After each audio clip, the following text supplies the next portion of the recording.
Hey everybody, it's Peter from Brantford Kia, and we are live in our video bay. I'm starting about a minute late. I usually try to jump on just 1 minute before 2 o'clock, but bear with me. If you're watching this and you're not live with us, let me show you how to join us live. You can jump into our YouTube page. So just go on YouTube, click in Brantford Kia, so you'll see our name right there. Just type Brantford Kia in the search bar, and when you see our logo, you click that, and if I refresh the page exactly at 2 o'clock, or 1 minute after, which is almost now, you'll see right there, there's our live video for the day. So let me click on that, and I'm going to jump into the comment section right over here, if I can. When it comes live, come on, there we go.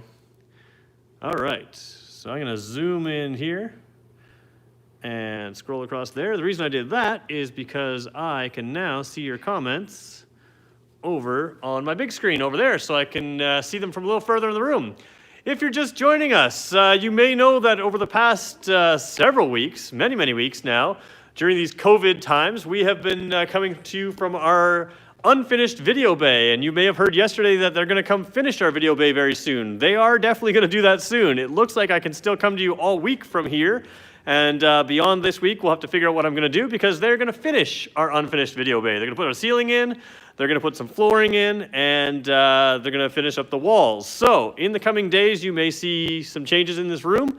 We'll see how that goes. But today, I get to come to you live again from this unfinished room. Now, that being said, you're going to notice a few things. Without any lighting, we're working around those details. Some of our regulars will know that, yeah, they're going to get lights. Some of our regulars will know that we do okay, given that there's no lighting or proper flooring or proper anything. But it isn't always perfect in here, and we'll do our best. And you will see it change over time. And we're going to, our attempt anyways, our idea is to continue with these live videos even as they're finishing this room. So we'll figure out how that works. There will be days I can't be in here, and we may have to do a different style of video, but we'll figure it out. We'll continue coming to you live. We'll continue answering your questions. So if you have any questions, hey, Albert's here. Albert's one of our regulars. If you have questions, feel free to ask them along the way. I always see them come up on my screen, but they disappear fairly quickly. So what we can do is if you ask a question, I see it on the screen over there, I will get to it. And every day I reread the comments when we're done these videos, and I always seem to miss a few people. So there will be points in the video where I ask you to retype your question if I missed it. You don't have to retype it unless I ask for it, because I will go back. But if I missed your question and I ask you to retype it, feel free to retype it again. I'm hoping that you'll fill those comment sections with questions and comments, and I will do my best to address them as quick as we can. So what are we doing today?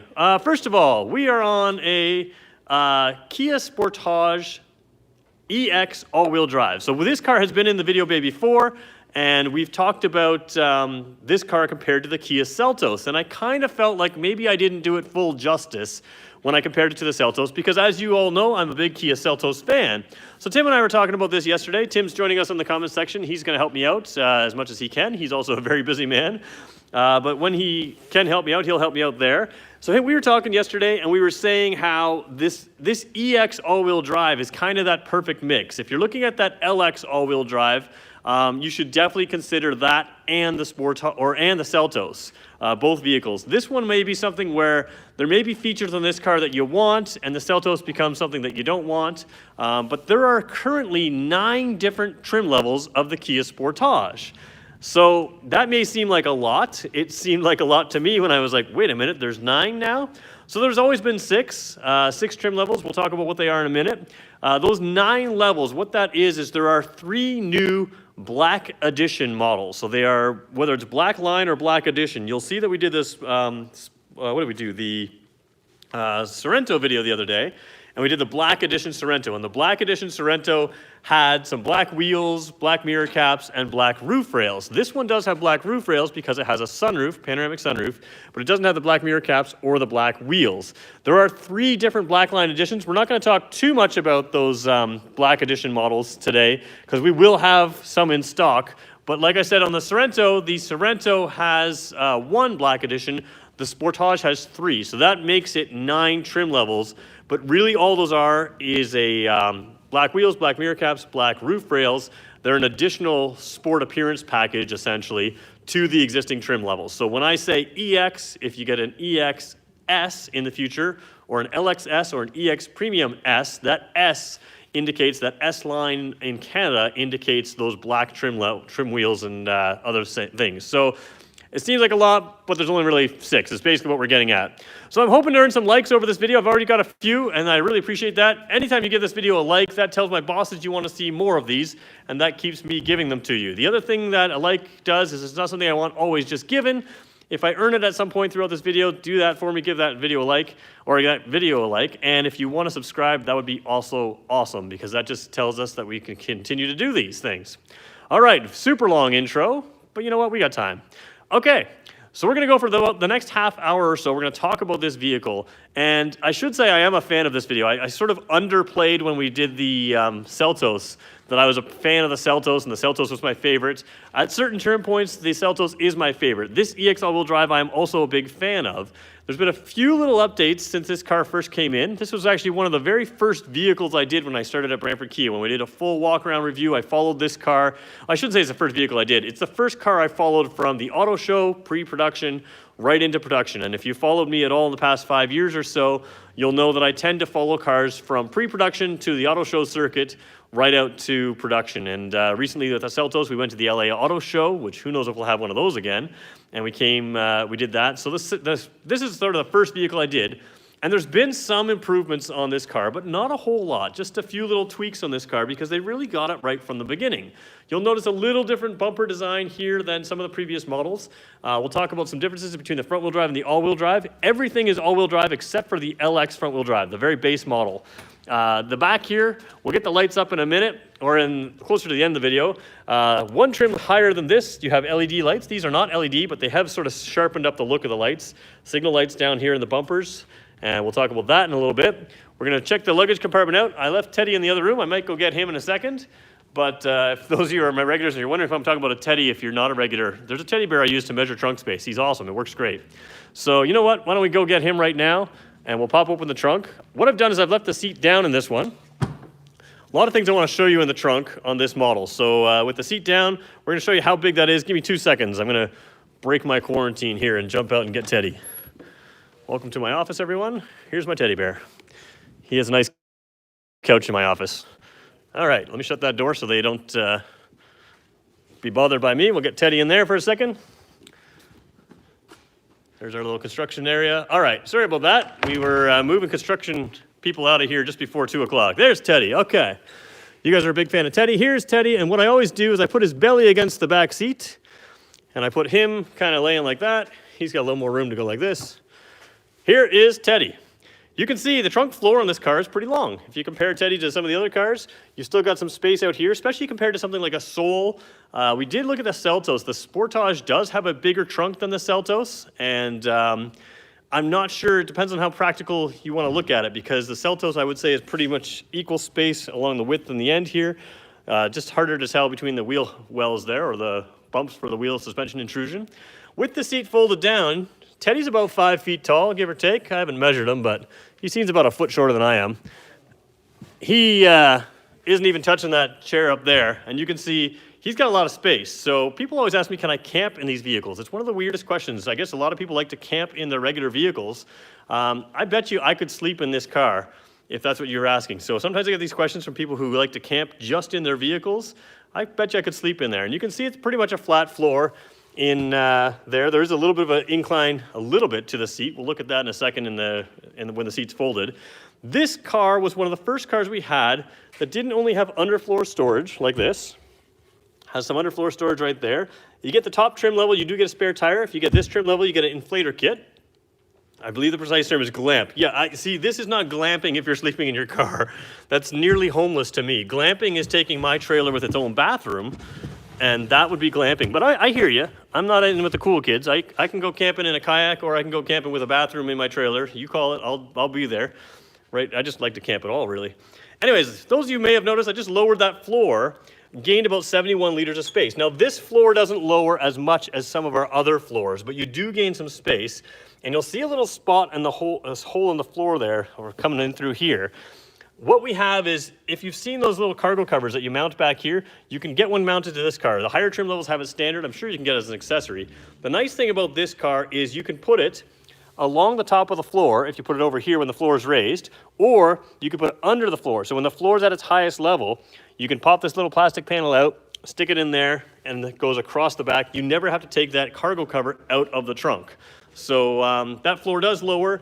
It's kind of a hybrid of what they do now. They used to put under the floor these styrofoam containers like that. What's changed is they got rid of those styrofoam dividers and they just leave open space, which gives you a deeper floor when you lower that floor and deeper underfloor storage, but no little organization compartments. So this one's got those organization compartments in the styrofoam, but it does not have the quite as much depth because of that. Still gives you 71 liters, so pretty good extra space. Get Teddy out of the way there. You can notice a speaker in the back here. This is not a high-end stereo. So some of them with the Harman Kardon or the Bose Audio, they have an extra subwoofer in the trunk. This one does have a speaker in the trunk here, but it's not part of an upper-level stereo equipment. So it is nice sounding stereo, and I think that may be why. Any lights or ports in the trunk? Good question. There is one light over here. It is an LED light at this trim, so it's a nice white light. You can see, cool to the touch. I believe there was a port. I could be lying to you. No, there's not. Not in the trunk on this one. I was wrong. All right, there are tie downs, cargo tie downs. Oh, come on, camera. There we go. Spinning again. Oh, doesn't like to spin on that angle. There we go. There are cargo tie downs there. There's 4 of them in the wall. So they're right out at the edge. And if you have a cargo net, you want to have sort of a bag style cargo net at the back here, you can do that as well. So there's a full and complete cargo tour. And I think that matters because, like I said, a little bit more cargo space than something like the Seltos. All right, rear seat space, we're going to jump in. We are going to work our way to the technology in the front. I'm going to turn on my interior light because, like I said, we're working in an unfinished bay. So here we go, jumping in. First thing you notice when I get in, it's kind of perfect height. And for a small SUV, I have a lot of legroom. And the big thing is my legs are on the seat here. So my legs are not raised from the seat. They're right on the seat. That really matters. These ones have cloth. As you know, a lot of you know I'm a big fan of having the plastic here, which you can wipe down. The Seltos has a plastic. Nothing wrong with the cloth. I just like to wipe down the plastic better. But if you don't like that plastic, some people prefer that cloth look. This is maybe a nicer look to some people. You have a pocket on both sides and it is cloth back seats there. There's a USB port down there. You can kind of see that. Oh, sorry, not a USB. It's a 12-volt plug down there. And you have this extra vents right there, which you can adjust the aim, everything just like the front, and you can adjust the volume of air coming through. So kind of nice that way. The big thing you get, and I'm going to try to show, this camera doesn't like to look up. There's my accessory light. Just ignore that. Straight above me is a sunroof, a big sunroof. I'll show you better from the front. I opened the sunroof this time because there's a couple things I want to talk about. I see some of your questions coming through. I promise I will get to them. One thing I'm going to just mention while I'm back here with this sunroof, maybe you can see it better this way. First of all, hey, look at that. I got a haircut. You know, COVID cut. When you're balding, you can do COVID cuts. When you're not, you have to worry about styling, but I don't have that problem. Anyways, you can see this sunroof is right above me. Now you'll see my reflection up there. I'm in a dark room with the extra panel moved back, so you have double sunroof, so it actually looks darker. But the point is, when you're driving this car, daylight, nighttime, you can look up and see the sky, and it's pretty cool to do from the back seat. It's a very cool view, and Pat would rather have hair. On me or on you, Pat? I like my hairstyle. Pat and I joke about hair all the time because he's got perfect hair, and I have perfectly trimmed hair. Anyways, I'm one up on him. I've got 2 COVID cuts to his 1, so I'm winning. All right. Didn't know Pat was with us today. This is better. Now my boss is watching. All right. All right, in the center, there is an armrest. It is down in the 60-40 split right now. You also have bottle holders in the door, and that armrest in the center does have cup holders as well. One thing I'll mention here as well, I'm going to try to do it without, I was going to try to do it with one hand. Let me see, maybe I can't do that. I want to show you the tilt on the seat. So let me just set this over here. Those of you remember about a week and a half ago, I dropped my camera off this table. Let's try not to do that this time. All right, I want to show you the seats reclining, so 1 second.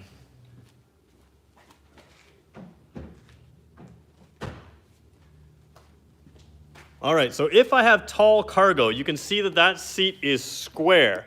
If I have a square cargo floor, I can put a big, huge box in there, keep the seats up. Technically, I could put a person in there. They're not going to be super comfortable, but they could be there as you're coming home. It's also a good way to hold large cargo in place because it is very squared.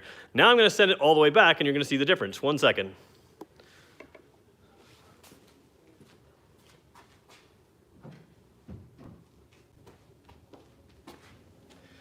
So it completely disappeared from view there, and I should probably put the other seat up, but you can see it is very reclined. So where I'm comfortable is probably somewhere in between those two. Again, from straight upright like this all the way back to that. It is a very good reclining seat. And again, because your legs are flush on the seat, I could drive literally across the country in the back seat of this car. And that's something to remember because on a small SUV, I'm at 6 feet tall. I don't fit in every small SUV comfortably. This is a larger of the small SUVs. It doesn't look larger to some people, but it is larger. The Seltos is smaller again. I fit in both of our cars and could drive across the country, especially in this one.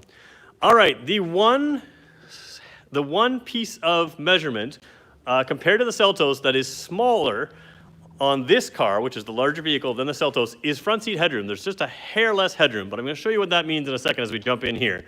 So we'll jump in the front seat. I'm going to show you the key here while I do that because I'm going to need to take it with me. Those of you wondering which key comes with the Sportage, there we go. You can see it is keyless entry. Just keep that key fob in my pocket. I could hold this to unlock the trunk. It doesn't have a powered trunk on this model. The higher level trunks you can get on EX Premium, or sorry, EX Tech and SX. You can get a powered trunk on this model. And thanks for watching all my live videos. So that is what that means on the lower trim levels. It just unlocks your trunk. Lock, unlock. I'm going to keep that in my pocket because that's where I need it. Speaking of seats, as we come in here, powered seat with a powered lumbar on the Sportage, so on the EX model. Now you'll notice an EX Seltos has leather. It's an artificial leather on the Seltos. This still has cloth at the EX level. When you get leather in the Sportage, it's a real leather. So those of you looking for different types of leather, we'll talk about that. All right, hopping in. I am going to lower the seat down just for comparison purposes. I always put the seat as its lowest level to get maximum headroom. I could lower this more and I could certainly tilt it more, but I think you'll get the idea. Have it basically set to where I need it. Let me flip around again. I have, well, first of all, I have unlimited headroom because there is a sunroof pulled back, which I'm going to show you in a minute. But you can see even compared to this side here, I've got tons of headroom, like, you know, almost a fist worth of headroom above my head. And my head is actually in the sunroof area, so that's kind of nice. You got literally unlimited headroom, but even with the sunroof there, of course, the sunroof is taller than the roof here, so you can see tons and tons of headroom. I could raise the seat quite a bit. I think the headrest is at its highest possible spot. It's kind of a little awkward. You could put it a little lower and it'd be fine. Please reply to my question. You bet I will. I will reply to your question in about 2-3 minutes. I will get to all the questions that I've missed, so no problems. Let me jump across here. And whoops, let me just bring the camera back. Want to show you a couple little things in here. I've got the trunk open and the sunroof open. I should probably shut the trunk so I can show the rear view camera, which I'll do in a minute. Simple dash, you've got a supervision display, they call it. So I am going to shut that trunk for 1 second just so I can get to the rear view mirror. And like I said, if you're asking questions, I absolutely will answer them in about 2-3 minutes. Keep asking them. You don't have to re-ask your question. I will go find them. Kia Sportage has outdated headlights. See, I don't think so. I hear what you're saying, but we'll talk about that in a second. We'll get to that after the questions. So there's your supervision display. Over here, every single Kia Sportage now has this 8-inch screen. So that used to be the top line only. Now you get it in this level. If I throw the vehicle in reverse, you can see the super clear rear view camera. If you're a regular watching with us, you know I show this all the time. It's impossible to film clarity of a screen when you're filming it, but I can tell you that is a very, very clear thing. What is outdated in the gauge cluster? I don't think too much is outdated. We have bigger screens on some of our cars, but if you look at the Seltos right now, unless you get the very top level, or top 2 levels, you're gonna get the similar display in there. So those of you wondering about Kia's displays, where we're headed, you guys, a lot of you have said you want to, especially on the Telluride, you're saying this whole thing should be a screen. Kia's headed there. Some of their cars are gonna have 12-point-something inch displays in there, which is coming. But I think these are perfectly functional. They do a good job. Come down here, audio controls. All of these buttons are redundant to here. This is Android Auto and Apple CarPlay capable in every trim level. That means no matter what trim level Sportage you get navigation through your cell phone, you get a whole bunch of features through those. And of course, Android Auto and Apple CarPlay are always updating. So that's that. Oh, my interior light went off just when I needed it to stay on. We've got issues with the battery on this light. We're gonna have to get it looked at. All right, get the gear shift out of the way. On the EX, you can still kind of see a little bit of an outline through here. There is wireless charging down there. So if I throw my phone down there, which is I'm filming with right now, it does wirelessly charge. You have a USB port and 2 12-volt ports on either side. And of course, this is a 6-speed automatic. It's not the IVT transmission, and it's not the dual clutch transmission that we get in the Seltos. So we'll talk about that in a second. Down here, you have drive modes. Traditional drive modes, we have normal, eco, and sport. That's it. No smart mode. We tend to get those on the 8-speed transmissions or the IVT transmissions. So 4-wheel drive lock, we can talk about that later. This one has an automatic parking brake, which wasn't always on this trim level. It's sort of an update for the 2020 model year. All right, that light's on its last legs. Yeah, my accessory light, Connor's working with me here, and he uses our light, and he knows that this light isn't always perfect. All right, I know I missed some questions. Let me ask some questions. No one's removing your questions, I promise. It's only me. So let me just go to them. Okay. We're gonna scroll back up here for a second. SX Turbo, power folding mirrors. So the power folding mirrors, a lot of people ask, are these mirrors power folding? What they mean is not the lens, they mean the whole housing. On the Celtos, they do not fold. On this car, yeah, same thing. They are not power folding. I believe on the higher trim levels, you still get that. I'd have to see exactly what trim level. They are moving away from that feature. You'll see less and less of that in some of our cars. The Forte used to have it, does not. The Soul doesn't have it anymore either. So these are just regular. The other thing you'll notice is there's no signal lights in these mirrors, which is a little bit rare. They're moving towards that in every car. Okay. Yeah, they may be eliminated. New one. Okay. Where are we looking? Get glamping, lights or ports. We talked about that. Sleeping. Updates the Sportage. Once they update Sportage interior, it'll be better than CR-V. You know what? I don't think the CR-V is that much ahead of this car. In fact, I don't like the CR-V. We're going to talk about CR-V compared to this in a second. Pat's talking about hair. That's awesome. Probably lose the panoramic sunroof. Yeah, the panoramic sunroof is pretty rare in our newer cars. We're losing that in the Soul. We lost that in, so people are upset about that. Okay, I don't see questions. So I'm not seeing some questions. If you have a question that I missed, feel free to ask it. SX has nice headlights. Yep, the SX does have nicer headlights. We'll talk about that in a second.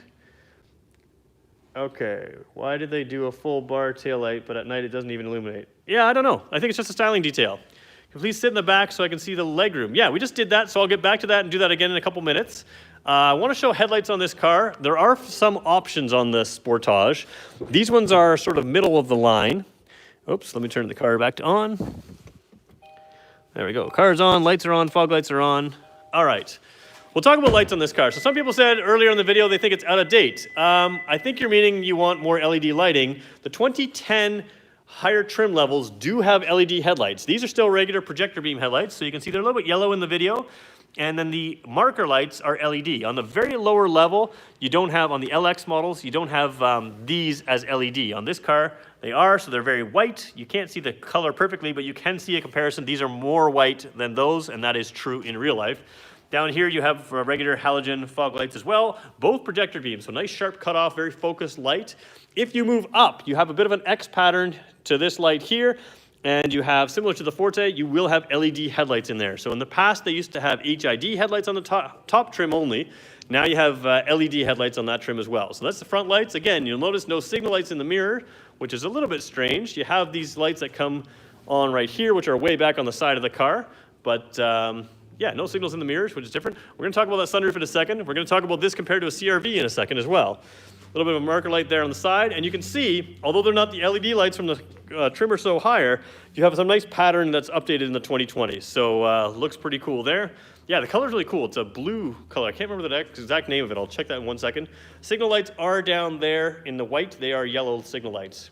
Nice chrome trim, nice diffuser down there. When the bright lights are on, do those fog lights stay on as well? Not usually, but let's check. So we'll turn the, whoops, come on. There we go. High beams are on. Fog lights are off. I believe in Canada, it's the law for the only certain amount of lights are allowed to be on. So they have to turn off fog lights to turn on high beams, is I believe how it works. You can see it must be in the same light there. Same light here as your high beam. So high beam, low beam looks like they're the same bulb. I'd forgotten about that, so that's a good question. Okay, we're gonna talk CR-V real quick. When this car came out, we got to compare it to the CR-V. I wanna say something about CR-V owners and drivers. CR-V drivers, if you like the CR-V, it is a kind of normal, casual, great to drive around kind of car. It's just sort of normal if you drive a CR-V. If you drive a Sportage, you're gonna notice that it handles a little bit better. A lot of people say, I don't care about handling, I'll get the CR-V. Well, here's why you should care about handling. If you make an emergency maneuver in this car holds its line better than a CR-V. CR-Vs are kind of sloppy in their handling, and people think they don't care about handling until they make emergency maneuvers and that car holds exactly where it's supposed to go. This car handles like a car, it's very good. Why are so many new cars made with dark interior? I don't know. I think dark interior is just more popular with customers. They certainly offer them around the world with lighter interiors, but dark interiors are just more popular with sales, and I think they just cater to that. So good question. Anyways, yeah, CRV buyers, I wanted you to know this car does handle more like a European sports sedan than a boring wagon. Which one has better gas mileage? Probably the CRV. The Sportage is not the top possible one in its class. What you do get is 181 horsepower and 175 foot-pounds of torque on a regular 6-speed automatic transmission. And it has very good drivability. It doesn't sound like it's working. It has very good power. And of course, if you want to compete fuel efficiency-wise and certainly value-wise, Seltos would be something I would put up against the CRV if you're just if fuel economy is absolute top of the list. Now, when I say not as good, a lot of these cars are within no more than a liter per 100 kilometers of thing. So you're talking like what, $1, not even $1 for every 100 kilometers of thing, even if it's that much worse. So this car, again, because it doesn't have the IVT transmission or CVT transmission, that's one thing that works against it for mileage, although a lot of people like the drivability of a regular automatic. So I'm a big fan of the way this car drives as is. Again, I'm also a big fan of the Seltos' IVT transmission. I think that works very well and gets you great mileage. So there we go. What else have we got? What did I miss here? I retrofitted my headlights from halogen to LED. Oh, that's cool. Storm Blue. There we go. You guys came up with the name for me. When bright lights are on. Okay, we talked about that. Oh, yeah, there's the liter. Yeah, 10.8, 9.1 liters per 100 kilometers. This car does have a turbo model. Garth, one of our sales managers, drives the turbo model. A lot of us have driven that car in the past. The turbo model of this car is really a bit like a hot rod. It's a lot of power, all-wheel drive. It's excellent. Current deals being offered. Tim, are you still on the thing? I believe this still qualifies for the 6 months of no payments. So Tim or Pat, if either one of you are on, that's the one car I didn't check, and I meant to do that, but I was working with our construction crew just before as they were cleaning up some stuff, bringing some stuff in. So I'm pretty sure there's 6 months of no payments. We'll double check that before the end of the video. The other thing you get is excellent financing rates. Kia has a situation or a deal right now where if you are a frontline worker in this COVID crisis, you get an extra discount because of that. And if you do qualify for the 6 months, if this car qualifies, for the 6 months of no payments, which I'm pretty sure it does, but because I didn't double check that before I came out here, I feel a little bit out of my element saying that. I'm almost positive it does. Anyways, that 6 months no payments is not a deferred payment. It's not a anything like that. It's Kia making the first 6 months of your payment. So I'm almost positive this car qualifies. We'll double check that before we get off the video. Somebody wanted to see my headroom in the rear seat again. I don't have a problem doing that again, but I just want to make sure I'm answering everybody else's questions. We'll do that right now as somebody, if I haven't answered your question, feel free to jump in. Rear seat headroom you were asking about earlier. We did show that earlier, but I felt, oh, here we go. Seat's way back, so I'm reclined here. Let's bring that back up to where I'm comfortable. And you can see there's a lot of headroom, especially with this sunroof. Even with this, there's still good headroom. Not a ton on this side. It's a little bit lower here with the area, but tons and tons of headroom there. So yeah, that SX kind of rocks. Yeah, the SX is pretty rare now. Point out that this car still has a sun tint band. Yes, that's what we're going to talk about. So pretty good headroom there. The SX, you guys mentioned that as well. I like that car a lot. We don't have a ton of them in stock. It's a pretty limited production car just because the interest in that car is there, but not a ton of people leave with buying it. That EX Tech with this same engine is usually plenty powerful for people because this is more powerful than some of the cars in this class, and it drives like a more powerful car. But the peak horsepower, somebody got mad at me the other day when I said specs don't matter, because something like the current Forte with less horsepower is faster than the previous horsepower, or previous Forte with more horsepower. So this car, same thing. It hasn't got as much horsepower as some of the other cars in its class, but it drives faster. It's certainly more sporty. One thing I want to show you up here, I think this was somebody was referring to. This is kind of a fabric netting. A lot of time they have a metal clip on the smaller sunroofs. This fabric netting diffuses that. It keeps that thump, thump, thump feeling from happening inside the car when the sunroof is open. It also does a good job of letting the air flow through. So you have a gentle airflow at speed, but that diffuser keeps it when you have that sunroof open. And it is a big opening. You can see, I mean, that's a big, big opening. Full width of the car and extra wide, extra long. So there we go. I think we've covered a lot. If there's something I missed, now's a great time to add your question. I know some people were upset that I didn't get to their questions. Feel free to ask it now, and I will help you out. So we're going to figure out what we're doing in the next couple days here. Like I said, I wasn't expecting to have this bay, so I kind of changed some plans. Every car had sun tint band back in the early days, nice touch there. So I'm not sure if you're talking about this here or that. Every car still has this dark tint here, with Kias anyways. At least everyone I know of still does. So there we go. Tiger nose grille here. Like I said, the engine transmission combination on this is a very good drivable car. A little bit more sporty end, so better handling on this car than some of its competitors. Good space. Those of you looking to compare it to the Seltos, let me just show you what I'm talking about when I say space. Okay, this is my Seltos book over here. So this is comparing all of our cars. Everything in the red is under Sportage. All those numbers in the red are where the Sportage is bigger. So the only one that's green is the first row headroom. Length, width, height, wheelbase, all bigger with the Sportage. Headroom in the first row is 2 centimeters difference, or 20 millimeters difference. Legroom, shoulder room, cargo room, all larger in the Sportage compared to the Seltos. So that's just kind of a good graphic that I have. And yeah, so there we go. We hit 30 minutes. That's where I like to sort of cap these off before we go too far off topic. If you have any questions that I've missed, feel free to ask. I'd be happy to help you out. If you haven't given this video a like, if I haven't earned it, you don't have to give it to me, but if you think I've earned this, the like on this video, feel free to give me a like on the video. Feel free to subscribe to our channel. That would be great. The stock Majesty Kumo tires on the Seltos SX are very... Okay, yeah, so the stock tires on the Seltos are very grippy. These ones have Michelins, in case you're wondering about the tires on this car. So again, a little bit of step up from the Seltos. Michelins are a little bit better known brand than some of the Kumos or other tires that we have. So there we go. The other thing I like about these tires is they are, or the wheels, excuse me, is they're two-tone. So it's a dark gunmetal gray here and a sort of a bright silver there, and they look really sharp. So I think we are at our 30-minute mark. It looks like you guys have all got the questions asked that you need to. I'm not 100% sure what we'll do tomorrow. If you want to join us, and I hope you do, just go to my Instagram page. I will let you know, again, with this video bay being out of commission soon, you may not see me at 2 o'clock. Whatever goes on, I plan to do a live video until I tell you otherwise. This is where I'll tell you what we're doing on video. So it's Peter_Brantford_Kia on Instagram. And yeah, the floors aren't in yet. It looks like I can reuse this room the rest of this week. Regular people are asking. And I have no idea what you can do. I feel we've done everything. Yeah, we've kind of done a lot. So we'll see what goes on here. But thank you, everyone, for watching.